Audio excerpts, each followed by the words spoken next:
സംസ്ഥാനത്ത് ശക്തമായ മഴ തുടരുമെന്ന് കേന്ദ്ര കാലാവസ്ഥാ വകുപ്പിന്റെ മുന്നറിയിപ്പ്. ഇന്ന് 7 ജില്ലകളിൽ യെല്ലോ അലർട്ട് പ്രഖ്യാപിച്ചു. ആലപ്പുഴ, എറണാകുളം, തൃശൂർ, മലപ്പുറം, കോഴിക്കോട്, കണ്ണൂർ, കാസർഗോഡ് ജില്ലകളിലാണ് ശക്തമായ മഴ മുന്നറിയിപ്പുള്ളത്. വിവരങ്ങളുമായി ഞങ്ങളുടെ പ്രതിനിധി മാനസ ചേരുന്നുണ്ട്. മാനസ, 7 ജില്ലകളിലെ യെല്ലോ അലർട്ട് കൂടാതെ മറ്റെന്തെങ്കിലും മുന്നറിയിപ്പ്, കാറ്റുമായി ബന്ധപ്പെട്ട എന്തെങ്കിലും മുന്നറിയിപ്പുകൾ കാലാവസ്ഥാ വകുപ്പ് നൽകുന്നുണ്ടോ?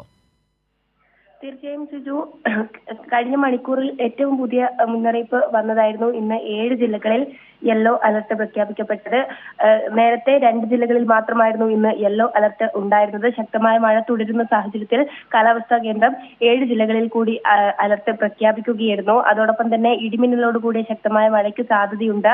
അലർട്ടുകൾ ഇല്ലാത്ത ജില്ലകളിലും നേരിയ രീതിയിലുള്ള ഇത്തരം മഴ ലഭിക്കും. കാറ്റോട് കൂടിയ മഴയായിരിക്കുമെന്നും അറിയിക്കുന്നുണ്ട്. അതുകൊണ്ട് തന്നെ പൊതുജനങ്ങൾ അതീവ ജാഗ്രത പാലിക്കേണ്ട സാഹചര്യം തന്നെയാണ് തുടരുന്നത് എന്നും അറിയിച്ചിട്ടുണ്ട്. മാത്രമല്ല, ഈ മലയോര മേഖലകളിൽ താമസിക്കുന്നവരും മുൻകരുതലുകൾ എടുക്കണമെന്ന് തന്നെയാണ് അറിയിച്ചിരിക്കുന്നത്. നിലവിൽ തീരദേശവാസികൾക്ക് ജാഗ്രതാ മുന്നറിയിപ്പ് ഉണ്ട്. ഉയർന്ന തിരമാലയ്ക്കും കടലാക്രമണത്തിനും സാധ്യതയുണ്ട് എന്ന് തന്നെയാണ് അറിയിക്കുന്നത്. ഒപ്പം കള്ളക്കടൽ പ്രതിഭാസവും തീരത്ത് നിലനിൽക്കുകയാണ്. അതുകൊണ്ട് തന്നെ തീരദേശവാസികളും അതീവ ജാഗ്രതയോടെ കൂടെ മുന്നോട്ട് പോകണം. ഒപ്പം ഈ മത്സ്യബന്ധനത്തിന് കേരള തീരത്ത് വിലക്കില്ലെങ്കിൽ കൂടിയും ലക്ഷദ്വീപ്, കർണാടക തീരത്തിൽ മത്സ്യബന്ധനം നടത്താമെന്നും അറിയിച്ചിട്ടുണ്ട്. ശരി, മാനസ മനോജാണ് തിരുവനന്തപുരത്ത് നിന്ന് വിവരങ്ങൾ നൽകിയത്.